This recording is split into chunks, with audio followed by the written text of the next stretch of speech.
for him considering me worthy to do that. And so I'll continue to do my best for my nation, for the president, to show that he did not make a mistake, that it was for real for what he has done.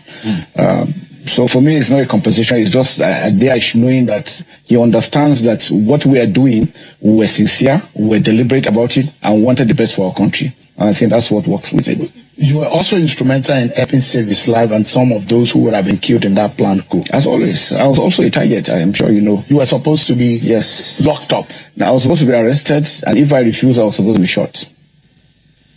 But that's the job. And anybody who goes into coup, zeros his mind, because you succeed, good. You don't succeed, whatever consequences come, you're ready for it. But then again, I think these guys were just a bunch of very unserious individuals that really don't. If you look at the caliber of the individuals, if you look at, I don't know what got into their heads to think that they could take on the armed forces like that. What I even said was, even Nigerians will have fought them. Even without the armed forces, Nigerians will have stood against them. Remember, Nigerians have fought against the military rule for quite some time.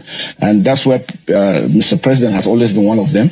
So now for them to think they could just wake up one morning and do that in Nigeria, I think something went wrong in there. They need to reset their brains. And you have said that they knew the consequences. Oh, definitely. Most definitely. Are you able to capture all of those who is said to have been involved? So far, most of them have been caught. If there's anyone, maybe one or two, but most of and it just started from the colonel himself, who feels disgruntled because he was not promoted. He didn't meet the marks to be promoted. The armed forces is really very strict about its promotions system. So he didn't make it. And so what he decided to do was to probably go around, look at other people that had one issue or the other, not promoted or feel that they were not posted rightly and all this things, and they tried to bring them in. And my pain is all those young officers that didn't understand what was going on, that he had put in this mess, and now they have to face the consequences. But a lot of money was committed to that coup. Yeah, plot. Of course, yeah. But again, that was money towards him particularly, and so it was everything around him as an individual. It's just a colonel. I can't imagine a colonel even ever thinking of doing such a thing. But in the military days, there were young, people of that age. That was in the past. That was Nigeria of yesteryears. So it's difficult. It's impossible. It's impossible. Why was it difficult for the military to detect that coup plot early enough? No, but you see, one thing about it is there are speculations. But you don't work on speculations, you work on facts. If there is a speculation, you hear that somebody is trying to do something and you work in, what facts do you have? Because you are going to go to the courts. If you can't present anything to the courts, then they throw it away and then you look stupid. So things were being monitored until when we were sure that these are things, and then it's moved in, and these facts are very, very clear. And what we try to avoid is we don't want any innocent person, to be indicted for whatever reason. So it was painstaking. Since I was there, I was the one who inaugurated the board. I made sure the board started. We send them to DIA to do the thorough investigation, and together with all the other, the NIA, the DIA, DSS, and every other person. So it's a holistic investigation that we carried out because we didn't want any innocent person to be indicted.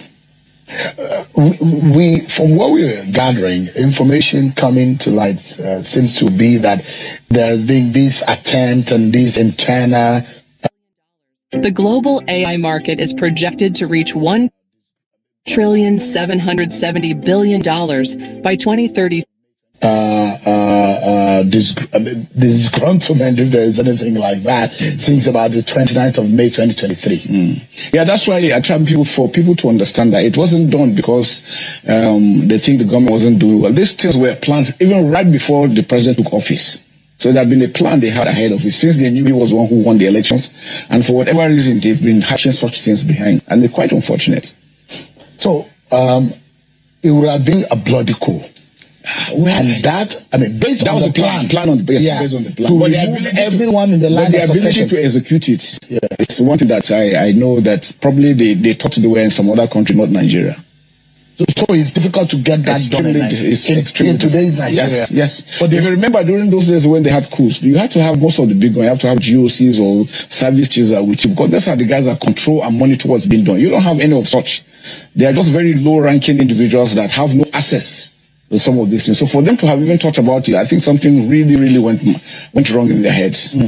But has the military been able to detect what could have been some loopholes within its ranks based on it? Because if the fact coming out or some of what we're hearing is that they infiltrated the Aso Rock Villa to that extent, and they had some insiders that are working with them, and they have even paid some of them. So you see, the world has the good, the bad, and the ugly everywhere. In every aspect, you find those things. So nobody, no situation, no community, nowhere you find everything 100%. There will always be people like that. There will always be people that will never be satisfied, no matter what you do. So it's for us to now keep monitoring, making sure that our troops are doing what they're supposed to do. Every officer, every soldier knows his responsibility and carries it as. I mean, the country is doing so much for us. So for anybody to want to truncate democracy in this dispensation, I think there's something really wrong with them. So you've plugged the loopholes now. No, very well. Yeah. It's almost impossible to carry out a coup in this country. Almost impossible, right now, yes. Within the military. Within the military. The military is one unit. That's one thing I can tell you. The military is one unit. And what touches one touches every other person. So we always are looking out for this kind of people that are always disgruntled, trying to take advantage of the situation for themselves.